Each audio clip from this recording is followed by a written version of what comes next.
रहीम। अस्सलाम वालेकुम व्यूअर्स, उम्मीद है आप सब लोग बहुत खैरियत से होंगे। आज मैं चिकन के शामी कबाब बना रही हूँ। तो चिकन के शामी कबाब बनाने के लिए जो हमें इंग्रेडिएंट्स चाहिए हैं, पहले तो आधा किलो गोश्त है ये, और ये चिकन का गोश्त मैंने लिया है जिसमें कुछ सीने का हिस्सा है और कुछ जो है वो हड्डी वाला गोश्त है, ताकि हड्डी की जो यखनी है वो भी फ्लेवर जो है हमारी कबाब में आए। दो खाने के चम्मच सॉरी मैं लहसुन इस्तेमाल करूंगी इसके अंदर, और एक बड़ा प्याज लेकर उसको मैंने मोटा मोटा कश कर लिया है। और इसके अलावा एक टुकड़ा जो था तकरीबन 1.5 इंच का, वो मैंने अदरक का भी इसके अंदर ऐड करना है। अच्छा, एक खाने का चम्मच जो है वो मैं सफ़ेद ज़ीरा, एक खाने का चम्मच काली मिर्च साबुत, और 2 जो है वो कड़ी पत्ते इस्तेमाल करूंगी। इसके अलावा 2 जो है वो सब्ज़ इलायची है, 1 से 1.5 इंच का जो है हमारा टुकड़ा है दालचीनी का, और 4-5 जो है वो लौंग इस्तेमाल करूंगी। उसके बाद नमक है, नमक जो है वो 1 खाने का चम्मच, 2 चाय के चम्मच जो है वो हल्दी, और इसके अलावा जो है 2 चाय के चम्मच ही सुरख मिर्च पाउडर है, और 2 ही चाय के चम्मच जो है वो चिली फ्लेक्स या दरफा मिर्च जिसे कहते हैं वो इस्तेमाल करूंगी। आधा किलो ही मैं दाल ले रही हूँ, क्योंकि हमें जो है थोड़ा सा दाल वाला कबाब चाहिए है। अच्छा, ये फिर आपके ऊपर डिपेंड करेगा, अगर आप चाहते हैं तो कम दाल भी इस्तेमाल कर सकते हैं। मैंने आधा किलो दाल ली है, उसको वॉश किया, वॉश करने के बाद इसको मैंने तकरीबन 2 घंटे के लिए भिगो दिया है। अब जो साफ पानी के अंदर भिगोए हुए थे वो पानी भी मैं इसके अंदर ही ऐड कर दूं, क्योंकि बहुत थोड़ा सा पानी था वो। और उसके साथ ही हम उसके अंदर पैन के अंदर जो है चिकन को भी ऐड कर देंगे, और इसके अलावा हम इसके अंदर 2 खाने के चम्मच लहसुन, 1 बड़ा प्याज जो टुकड़े किया हुआ था मोटा सारा, वो इसमें ऐड कर देंगे। और गरम मसाले साबुत जो थे वो हम इसमें ऐड कर देंगे, जिनमें काली मिर्च है, लौंग है, और दालचीनी का टुकड़ा है, और सफ़ेद ज़ीरा था, ये सब हम इसमें ऐड कर देंगे। और करी पत्ता था इसमें, ठीक हो गया जी। और उसके अलावा हमने नमक, मिर्च, हल्दी और दरफा मिर्च जो थी वो ऐड की। और 3 कप में इसके अंदर तकरीबन 2 से 3 कप जो है वो हम पहले इसको मिक्स कर लेते हैं अच्छी तरह से, और उसके बाद हम देखेंगे अगर हमें और ज़रूरत होगी तो हम इसके अंदर पानी और ऐड कर देंगे। ठीक हो गया जी। तो ये तकरीबन टोटल जो है वह हाफ के जी दाल, हाफ के जी ही चिकन है, 1 kg का सामान है इसमें। तो हम इसके अंदर जो है 3 कप जो है पानी ऐड कर देंगे, और 1 कप के करीब पानी वो था जो दाल के अंदर ही ऐड था। अब मैं इसको जो है तकरीबन 7-8 मिनट के लिए प्रेशर कुकर लगा दूंगी। गोश्त तो हम इस्तेमाल नहीं करें, चिकन है बहुत जल्दी से कुक हो जाएगा।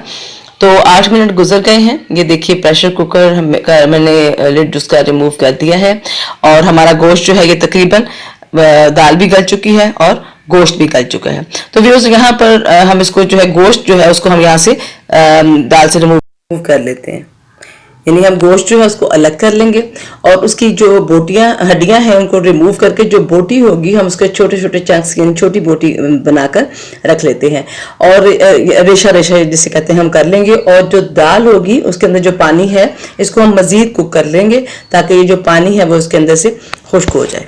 ठीक हो गया। तो अब मैं आपको सारे गोश्त की बोटियाँ देखिए वो हम इसमें से निकाल लेंगे, और उन बोटियों का रेशा अलग से बना लेंगे, और दाल जो है उसको हम मज़ीद कुक होने देते हैं, ताकि जो पानी इसके अंदर रह गया है वो पानी भी ख़त्म हो जाए।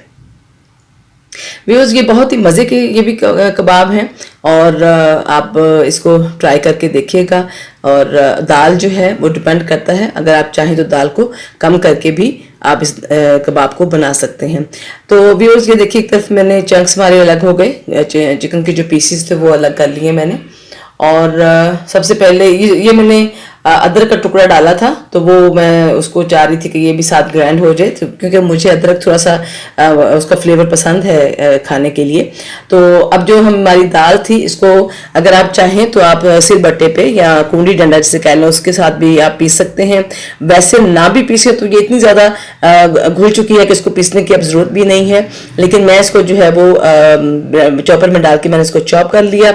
और वो जो चिकन के पीस थे उनको ये देखिए मैंने पीसा नहीं है, बल्कि वो श्रेड किया, उसको टुकड़े उसके रेशे रेशे किए और उसको जो है दाल के साथ मिक्स कर दिया। तो अच्छा, ये ऐसा करने का मकसद सिर्फ ये था कि हमें जो चिकन की बोटी है वो हमें कबाब के अंदर नज़र आई, यानी खाने के लिए मुंह में उसका वो फील हो। अच्छा जी, ये मैंने लिड ले लिया, एक वो छोटी बोतल का ढक्कन है, तो मैं इसको ये ले रही हूँ। आप भी अपने साइज़ के मुताबिक जो आपको साइज़ सूट करता है तो आप वो साइज़ का वो ले लीजिए जिसका आप कबाब जितने साइज़ में बनाना चाहते हैं। और एक शापर मैंने लिया, उसको स्लिट में डाल के तो मैंने उसके अंदर गोश्त जो था यानी दाल और वो जो कीमा बना हुआ उसको मैंने उसके अंदर दबाया, तो ये इस तरह कबाब की शक्ल बन गई। और ये बहुत ही मज़े की यानी कि बहुत ही फिक्स दाल की ये टिक्की बनती है, कबाब बनता है। तो आप इसको ट्राई कीजिएगा, एक आध दफ़ा आप करेंगे तो फिर उसके बाद ये आपकी जो है बिल्कुल ठीक कबाब बन जाएगा। तो ये देखिए बड़े आराम के साथ हम उसको जो है ये कबाब को इस शेप में निकालते जाएंगे। अच्छा, जब मैंने पैन ले लिया है, पैन के अंदर मैं तकरीबन 1 से 2 खाने के चम्मच ही ऑयल लूँगी क्योंकि खाना ये हमारी जो कबाब की सारी कुकिंग है ये मुकम्मल हो चुकी है। हमें जस्ट कबाब के ऊपर अंडा लगाकर जो है उसको हमने फ्राई कर लेना है। तो पैन के अंदर सादा जो है मैंने ऑयल ले लिया, 2 अंडे ले लिए मैंने उनको और उनको फेंट लिया है। फेंटने के बाद हमने कबाब सारे बनाकर रख लिए हैं उसी तरह से। अब हम कबाब को जो है अंडे में डिप करेंगे और सादा डिप कर रही हूँ मैं, इसमें कोई भी जो है ब्रेड क्रम्स वगैरह इसके ऊपर ऐड नहीं कर रही हूँ। तो आप इसको लेकर डाल के उसके अंदर और आराम से ऑयल के अंदर रखी जाएं। जब हमारा ये 1 से 2 मिनट में तकरीबन मीडियम लो हमारा फ्लेम है, हमें बहुत जल्दी नहीं है कि हम इसको जला लें, बहुत आहिस्ता से हम इसको गोल्डन ब्राउन कलर करना चाह रहे हैं। तो जनाब ये जो है हमारा एक साइड को खो गई। अब हम इसको टर्न कर लेंगे, दूसरी साइड को भी 2 से 3 मिनट लग जाएंगे। अगर आपको लाइट गोल्डन शेड चाहिए है तो आप उतना कलर कर लें, अगर आपको थोड़ा सा डार्क शेड चाहिए है तो आप उसी तरह से उसको गहरा कर सकते हैं। ये टोटल आपकी अपनी चॉइस है।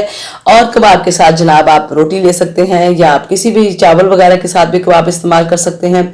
और सैलड को काट लीजिए, सैलड बना लीजिए साथ में, और अगर आप चाहें तो आप एज इट इज़ कबाब भी कर सकते हैं। वैसे व्यूअर्स ये जो कबाब की रेसिपी है ये बहुत सारे वो मेरे व्यूअर्स जो अपना वेट लूज करना चाहते हैं, तो अगर आप सिर्फ सलाद के साथ आप ये वाला कबाब खाएं तो आप जो है बहुत जल्दी अपना वेट लूज के प्लान को अडॉप्ट कर सकते हैं। तो ज़रूर इस बारे में सोचिएगा, रेसिपी को ज़रूर ट्राई कीजिएगा और ट्राई करने के बाद अपने कमेंट्स भी बताइएगा। मेरे चैनल को सब्सक्राइब कीजिएगा, लाइक कीजिएगा और शेयर कीजिएगा। अपना बहुत सारा ख्याल रखिएगा, कमेंट्स देना नहीं भूलिएगा, प्लीज़ कमेंट्स ज़रूर दीजिएगा। आइंदा रेसिपी के साथ बात होगी। अल्लाह हाफिज़।